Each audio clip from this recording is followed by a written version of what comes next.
Hi, this is Chris with Find Your High Vibe, and I am going to talk to you about essential self-care practices you need now. I did a live a few days ago, but I thought it went on a little long, so I wanted to condense it. And thank you for joining me. If you didn't check out that video, I think that was on Tuesday the 20th. So here we are to talk about self-care practices. This is an important topic, I think, right now. I am just ending my first round of, it was a meditation challenge boot camp, and that runs up until Election Day because I thought it would be helpful for a lot of people to start some of these self-care practices, take care of themselves, be more aware of their mindset and their thinking. And I realized we're going to need another round of boot camp. So 77 days coming up. It's going to run from November 4th to January 20th. And I'm offering the second one because I noticed how much the first round really affected me and has helped me maintain a positive mindset. So let's talk about self-care. What is self-care? Self-care is not self-indulgence, and I think a lot of people make that jump immediately. But self-care, here's the definition. Self-care is, first the self, a person's essential being, okay? So your body, your mind, your heart, and the care of your essential being, providing what is needed for the health, welfare, maintenance, and protection of someone or something. So providing whatever it is that you need to take care of your health, welfare, maintenance, or to protect you, okay? Keep that definition in mind. This is not indulgence. This is basic, essential care for yourself, okay? Examples of that care would be food, water, and shelter. We need those three things. We also need sleep. We need to keep ourselves clean. And we need regular checkups. These all fall under that definition. Health, welfare, maintenance, protection, okay? Now, part of that definition includes welfare. The health, welfare, maintenance, protection. Welfare, when I looked up that definition, includes the health, happiness, and fortunes of a person. So that takes it a step farther, I think. A step further. Because now we're also including the happiness and fortune of you and your essential being, okay? So it's not just the health and maintenance. Keep that in mind. So, further examples of self-care. Trimming your nails, cutting your hair, taking vitamins, using seatbelts. These all fall under those definitions. But what about naps? What about exercise? What about drinking water? In my boot camp, the self-care practices that I suggest, include, okay, meditation, walking, reading, stretching. This time I'm adding journaling and visualizing. These are self-care practices, and they fall under those definitions. These practices definitely support your health, welfare, maintenance, and protection, plus your happiness and fortune. These self-care practices are easy. They're simple, they're short. You can do them anywhere. So, why do we need these self-care practices now? Well, the current speed, not talking about our immediate situation right now, but just in the last 20 years, communications have sped up. Our days have sped up. We're putting more demands on everything now. Everything has to be faster, faster, faster, easier, easier, easier. Easier for the consumer, I guess. So yeah, and now we're talking about what we're currently going through, why these are important now. It's important to be aware of our physical, emotional, and mental needs. And it's important to maintain our physical, emotional, and spiritual health so that we may better handle stress to our systems. We are living through a time of uncertainty. A lot of us are in survival mode. We don't want to be in survival mode. We want to thrive. So survival mode, the constant struggle to just get through the day, usually involves chronic stress and exposure to stress hormones, which are harmful and may lead to an increase in risk for anxiety and depression. It can impact relationships. It can lead to medical issues. Those bad hormones, you don't want those. So, yeah, we're living in a time of uncertainty right now. So you don't know what you're going to see from one day to the next. And if you've ever had a delayed flight, or if you've ever waited for medical test results, you know how awful uncertainty can feel. It can make you feel stuck and helpless. That's what we're living in right now. How have you been good to yourself this year? What are you doing to help yourself feel better living in this time of such crazy uncertainty? The consequences of not practicing self-care. Low energy, feelings of hopelessness, less patience, increased physical symptoms, headaches, stomach aches, difficulty sleeping. Anyone difficulty sleeping lately? Increased feelings of depression and anxiety, burnout, strains on your relationship, reduced productivity at work.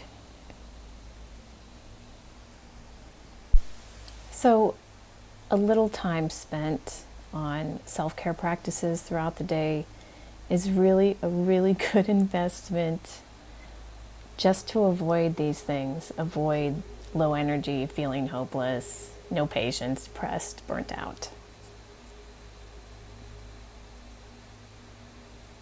Side. Benefits of practicing self-care. Increased feelings of peace and wellness. Helps you focus on the good. It's so much better to see the good. Helps with your mindset.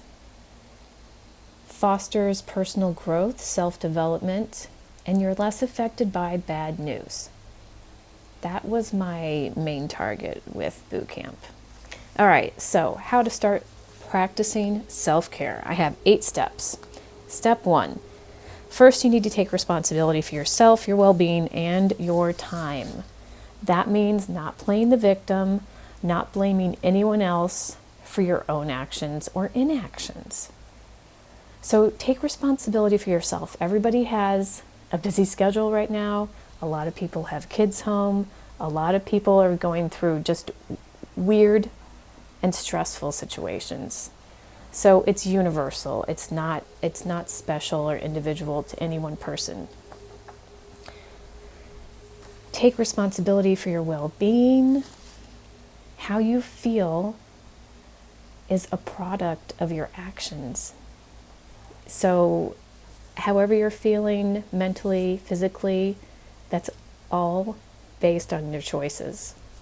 Take responsibility for those choices and take responsibility for your time. 24 hours in a day, and maybe we're making good choices, maybe we're making bad choices, but just be aware, okay? So, not a victim, taking our power back. We are being responsible. Okay, step 2. Schedule some of these practices into your day. If you do it first thing in the morning, you sit down, take a moment to think about what you have going on in your day, which you probably do. You will notice where you can fit in a minute or two of stretching, deep breathing, a walk around the block. It only takes 5 minutes, I promise you. I do it all the time. Schedule that. Think about that. Set an intention for your day. These are very short, simple practices. You can get them done very quickly. Set boundaries around those choices. Don't let anyone intrude on those precious few minutes that you allot to yourself and your well-being. And if you need to find time here and there, think about the things you do that are not very productive, that don't support self-care, that are not factors of providing what you need for your health, welfare, maintenance, or protection, okay? Swap some of those things out. If you're getting on social media, cut it short a few minutes and take a walk around the block. It makes a big difference. All right, step 3, start small. 1 minute is better than 0 minutes. So in my first round of boot camp, I had requirements for each day. We had to meditate for 20 minutes, stretch for 20 minutes maybe, read 10 pages, walk outside 20 minutes, drinking water. So just take small steps, whatever time you have, whatever you can do. Do what you can do, even if it's only a minute.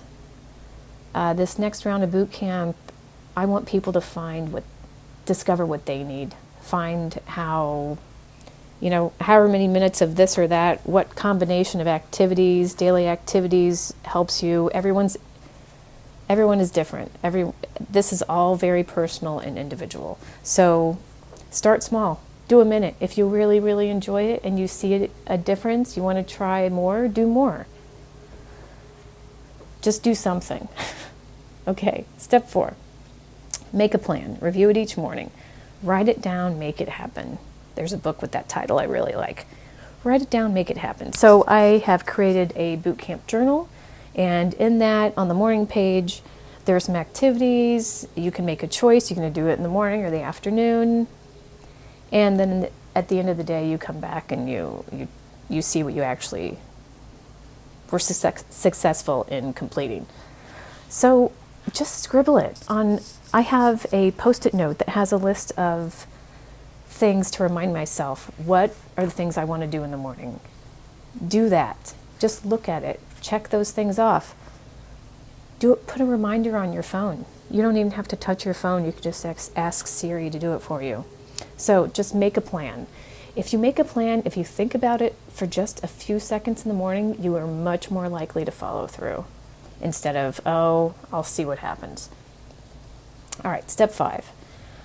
Pause throughout your day to ask yourself what you need to check in. This is a really important step. Well, it's kind of a benefit. It's like a bonus benefit to when you start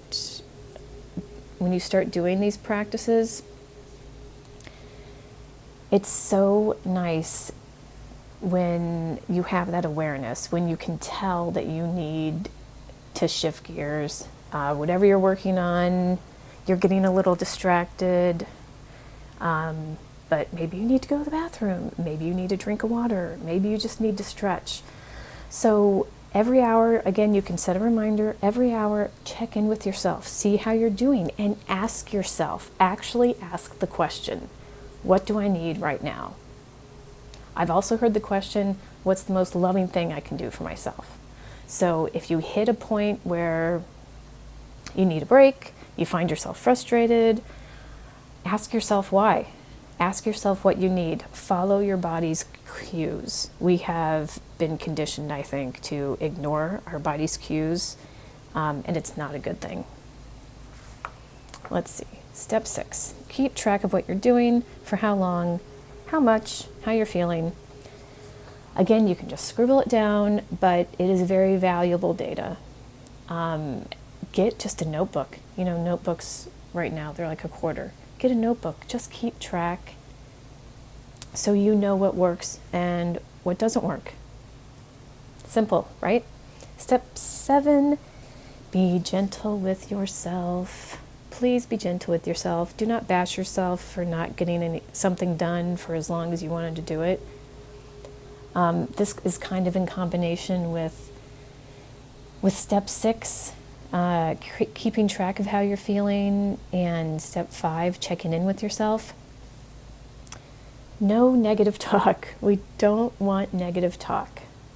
We want acceptance and awareness, okay?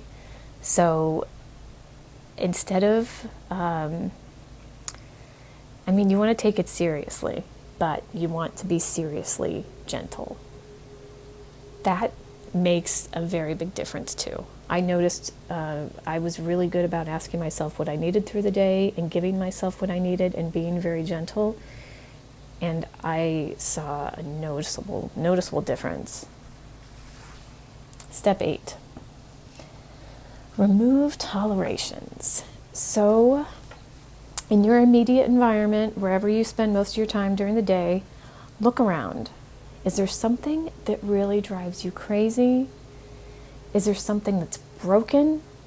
Is there something that's just ugly? Get rid of it. Fix it. Replace it. Do you have a faucet you have to deal with every day? Is there, I don't know, a leak, a noise? Fix those things. That's also part of self-care. Well, at least a positive mindset.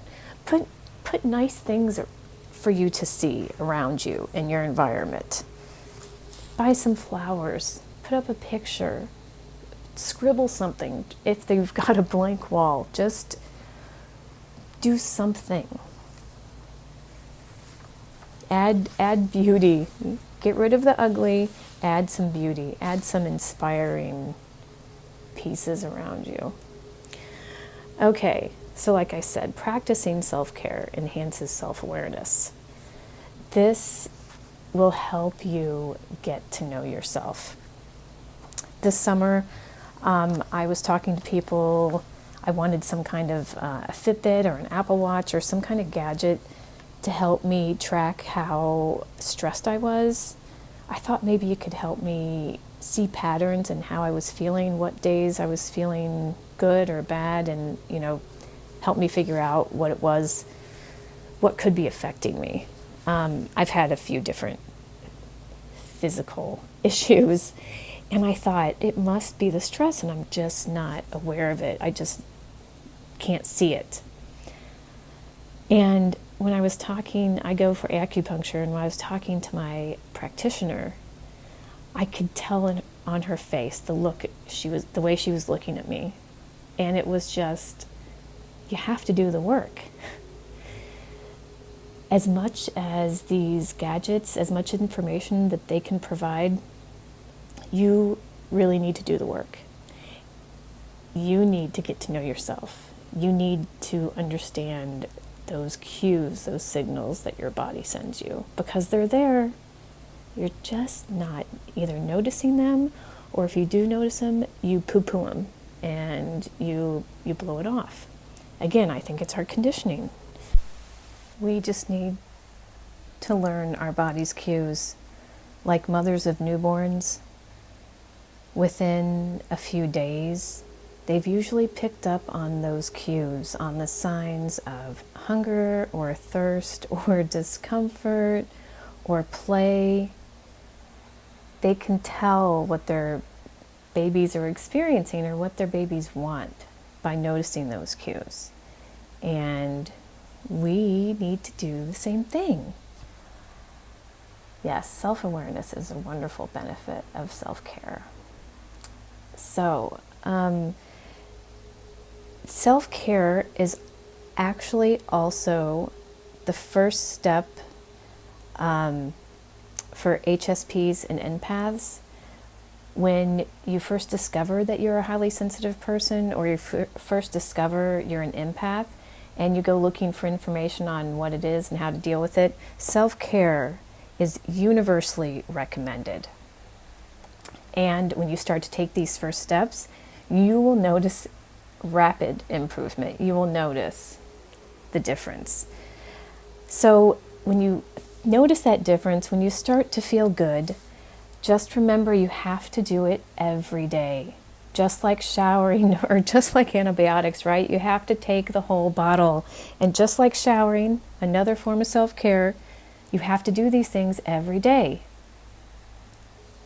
So, as I mentioned, my second round of boot camp is coming up starting November 4th. I created a boot camp journal for the 77 days, but you could just buy the journal on its own and do your own 77-day self-care boot camp. In that case, if you do just buy the journal, I've created a private Facebook group for those people who need some exterior accountability or just want some support, or you just want to talk to other people about what they're experiencing. So this is kind of what my journal pages look like. In the morning, I've got some questions. You set your intentions for the day. You check in with how you're feeling, how you slept, maybe get rid of whatever worries are on your mind.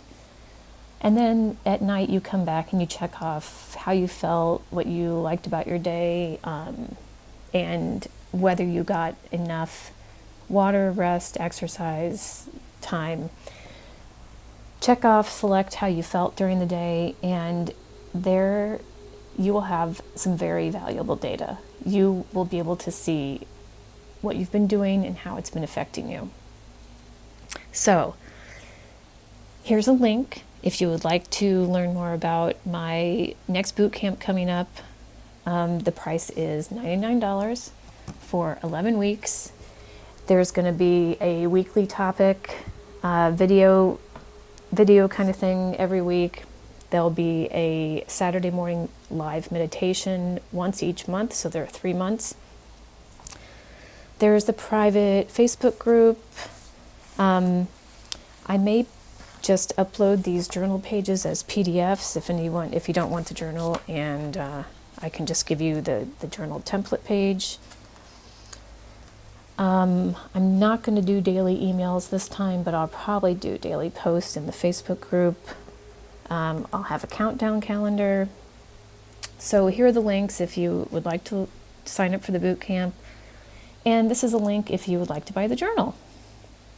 If you're not already, if you're not already in my Facebook group, the private Find Your High Vibe, please join or follow my page, Find Your High Vibe Coaching. And thank you again for taking the time to learn more about self-care practices and why they are so important for all of us, especially right now. Thanks. Take care.